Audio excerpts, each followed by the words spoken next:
As someone who paints in watercolour, usually I paint on paper, but every so often I want to change things up. So I paint on canvas, like these ones here, and sometimes I paint on wooden panels. You can, of course, compromise and actually paint on paper and then stick it on a wooden panel. And that's what I've done here. So this was painted on paper and then very carefully stuck on and waxed so it doesn't have to have glass over it. Really nice way of working. But that's not what we're doing today. You can work directly on wood like I did with this, and I'll put a link to the whole film about how I prepared this panel. But what I want to do today is prepare these wooden panels to paint on, and I'm going to paint on them directly with watercolour.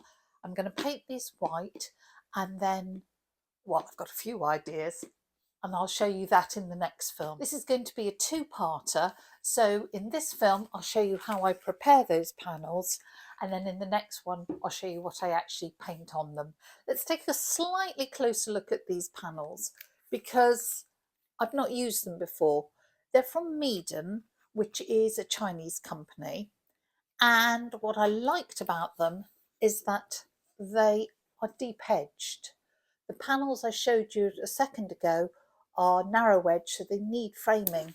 These ones, if I want to, I can just hang on the wall as they are. So these are 10-inch square and they're 1.5 inches deep. Let's get one out. Month says they're natural birch wood. They've got a smooth, uniform surface and they've been sanded. It's all well and good, but for watercolour we have to prepare them, and we'll use watercolour ground to get them ready to be painted.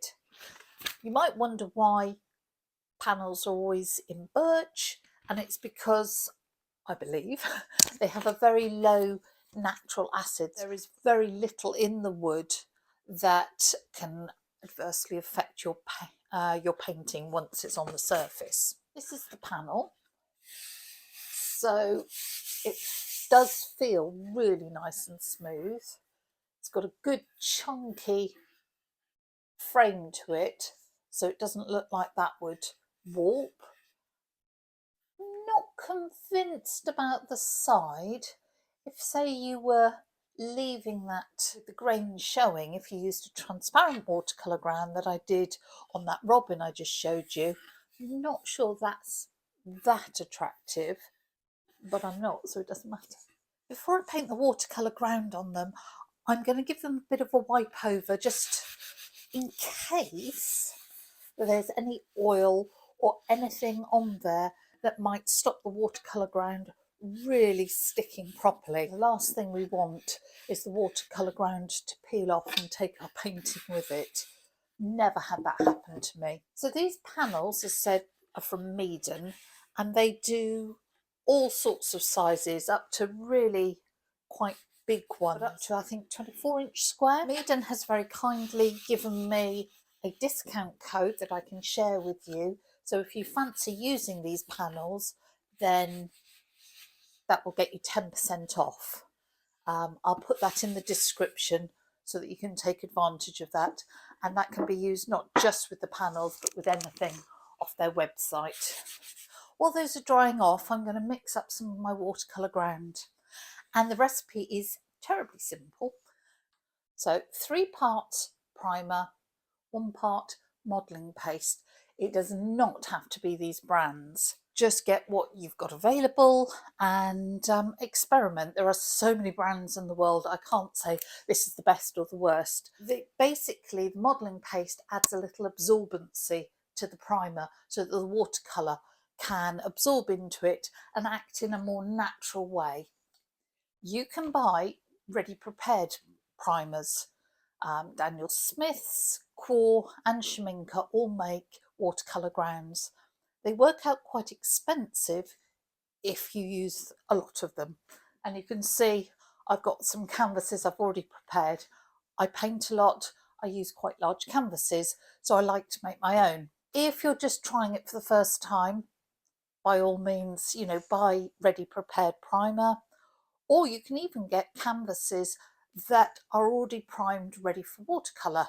I don't believe you can get wooden panels that are already primed. A few people have asked or have said, well, I've seen a recipe that uses gesso and bicarbonate of soda or baking soda, and I believe the baking soda adds a little sort of grit to it and a little absorption. Can't I use that?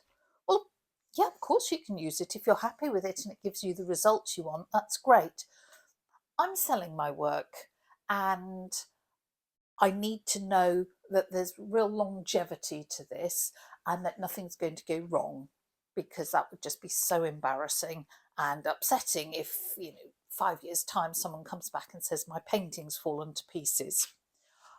I know that commercial gesso and modelling paste is archival. It won't yellow, it will last, and therefore I'm a lot happier to use that rather than making a concoction with bicarb that I am not sure of the chemical science to it. The recipe, as I say, is terribly simple. It's all by volume, so just choose a cup, a measuring cup that's of the right sort of size. You don't want to mix up too much, simply because there is a danger that it will dry out if you forget to seal your pot properly. So I've got one measure of modelling paste, and you can see how thick it is, and then it's 3 parts of gesso. The more expensive your gesso, probably the more pigment there's going to be in it, so you'll get more covering power. Some gessos are naturally more absorbent than others, and if you're lucky enough to find a gesso that is pretty absorbent already, perhaps you can just use that straight away. Sennelier make a very absorbent gesso, and you could just use that straight away for watercolour. And then it's a case of simply mixing up and getting rid of any lumps, because that modelling paste is a lot thicker than the gesso. Got it in an airtight container so that it can be sealed afterwards, because if you do leave it out, it will form skin, it will solidify, and you will just have a container with a thick lump of plasticky stuff in the bottom, at which point throw it out. Nothing you can do about that. I have protected the surface, hope you noticed that. I've got my apron on because this stuff is designed to stick and it won't wash out, so just go a bit careful. You can see that's all nice and smooth, no more lumps. So I will wash that wooden spoon. It isn't a cooking one, you'll be pleased to know. And that's ready. Here's my little panel. You can just brush this on with a brush, but if you're doing a few of them, I find a roller is quicker and gives a smoother finish. So our aim is to get a nice even coating with no dribbles, bumps, strange marks, and that's why I like the roller. It just tends to go on more quickly and smoothly than a brush. Don't forget the sides, and then check that you haven't got any thick areas and even those off if you have. Let that dry naturally. It'll take about an hour, I'd have said, depending on how hot or cold it is where you are. Doesn't have to be fully dry. I mean, it has to be touch dry, but it doesn't have to be cured in between. At the end, we leave it for about 24 hours so that it can really dry. A little longer might be even nicer. Depends how impatient you are. With this layer touch dry, if you've got any funny marks you're not happy with, just gently sand it off.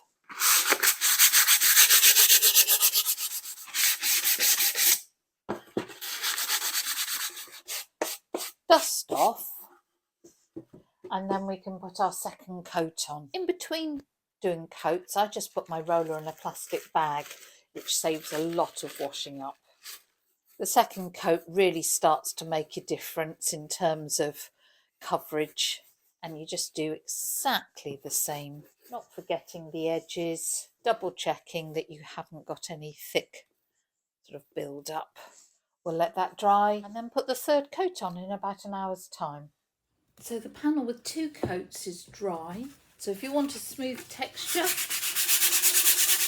just give it a gentle sand and then wipe off any dust. Then it's a case of adding the 3rd coat.